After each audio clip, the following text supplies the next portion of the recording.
so got a few things. Mainly, finally got the floor back together in here, looking nice and clean. Ignore that cut, not a carpet guy. But now we have floor mats.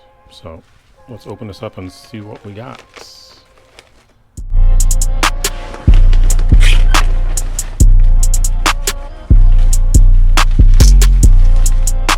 To fit the rest of the theme, I present to you some Tuckin99 floor mats. Goodness. So sick. So Tuckin99 is the same company that makes my flares as well. So figured might as well go with the theme and yeah, keep it going. Wavy look to them. Ooh. What are those? Probably clips of some kind.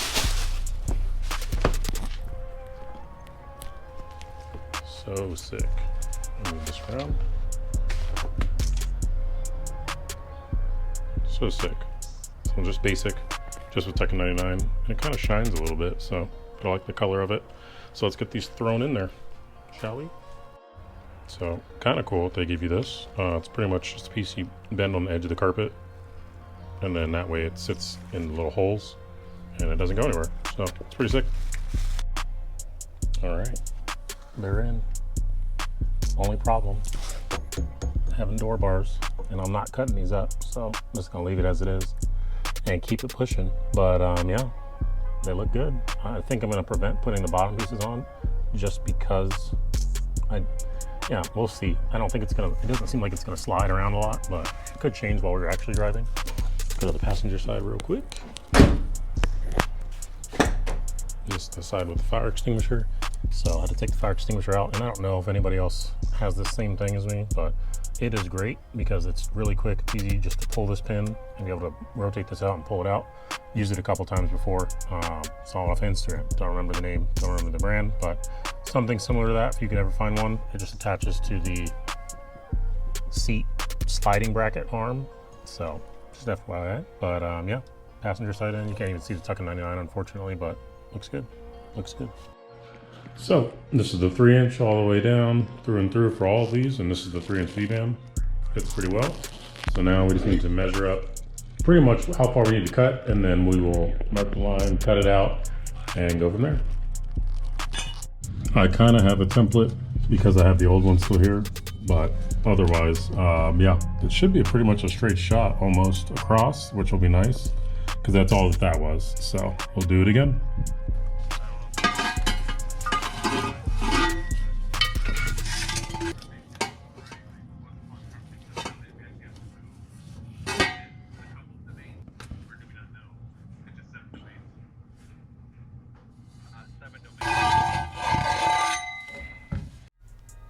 All right, so when we were measuring stuff before, this is pretty much what it looked like underneath. Ran it out, and this is where it's gonna line up. That's what I chopped off pretty much on the other side. It needs to be a little bit longer than what the original piece was, just because it seems like it was causing some type of an issue with it being a little short, maybe? So we'll try this again, cut it ourselves, and then see if this works out the way we're hoping for. Now, of course, I don't have a bandsaw or anything, so I'm just going to put it in the vise and then cut it as best I can, all the way around, slow but steady, to try and make it straight. And yeah, eventually I'll get a metal blade that's meant for this, for metal, but this is meant for wood, so not really ideal for the situation. So we'll look at that, and then that way we can do some more projects hopefully in the future. But for now, let's keep going. Hey guys, with monsoon season coming to a close, it's no better time than now to introduce our new sponsor, Shine Armor. With Shine Armor's crisp ceramic glass cleaner that uses the same active ingredients and topical glass sealants to provide a layer of protection that's non-corrosive with no damaging chemicals and provides an SiO2 layer of protection. Just spray on the formula using the optimized nozzle design, wipe clean, and buff the area. You can use discount code CRAZYBLACK, that's CRAZBLK, to get yours at a discount today. And with that said, I want to thank Shine Armor for coming through and sponsoring today's video. Let's get back to it.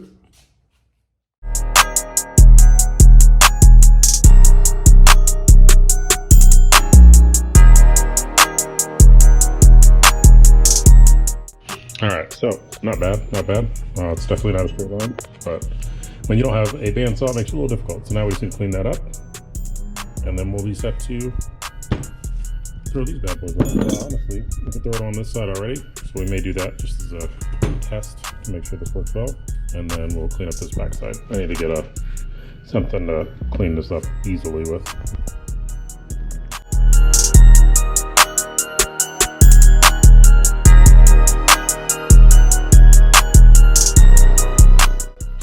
So it's not super flat, but it's decent enough where I can fill the little gaps that are there with the welder itself. And then I'm just gonna deburr this, deburr tool.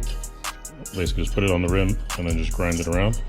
So that way it should lift up all this debris that's kind of sitting here, but I gotta do it with my strong hand. So I'll do that, and then we can get prepped and ready to weld one end on.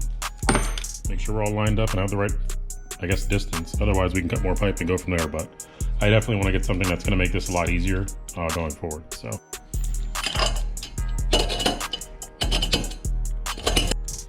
now we just need to clean up this metal piece, which we're going to use something different because that takes too long. A little bit bigger, a little bit quicker.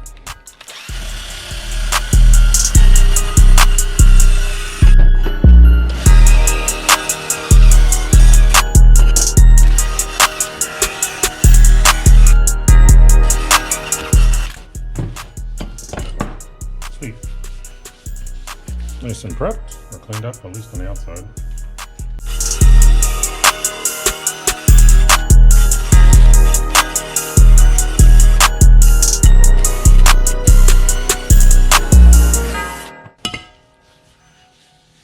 Looks good on the inside now too, so now we're set up to get our welds going. Woo! Alright, time to weld this B-man on.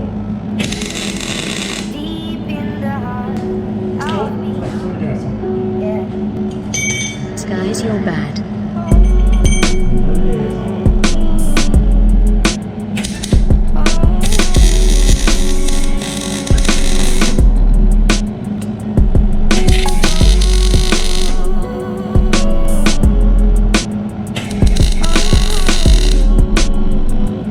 Alright. Got some tack welds on there. So we got some tack welds on here right now. Not bad, not bad. You can still see a little bit of gap in there. So let's, yeah. We're gonna basically clamp this on. From everything I've seen, remember this is the first time I've gone through this, but we're basically gonna clamp this on, put it on there, and then go. So we'll see if this will warp or look like crap. We have others. This is really gonna be a practice round, so let's see how it goes.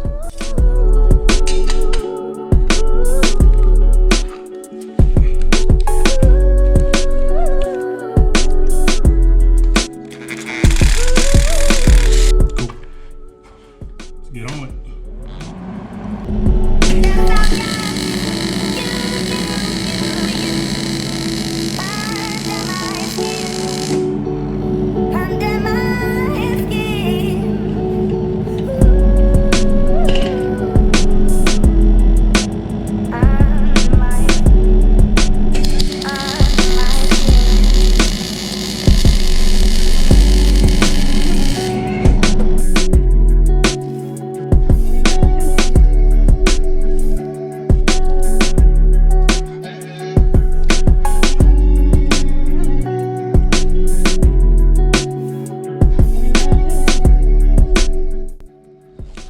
All right, so some trial and error. Just the previous side, a little up close, needs to be cleaned up a little bit, but first welds that are like decent.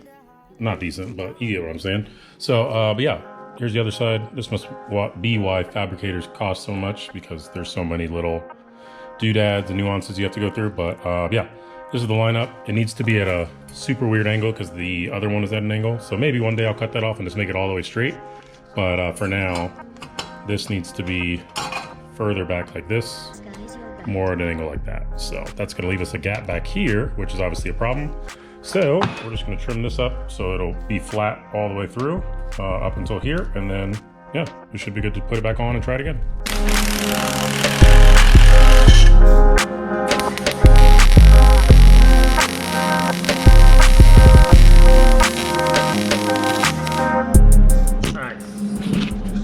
quadrupled. Put all the welds on there.